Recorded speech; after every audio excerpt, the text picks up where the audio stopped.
Thank you for having purchased iScribe. This is an audio video user manual.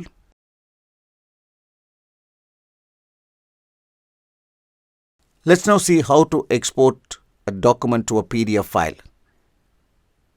You can choose any of the document which you want to export as a PDF file. Select those documents and go and click the icon Export to a PDF,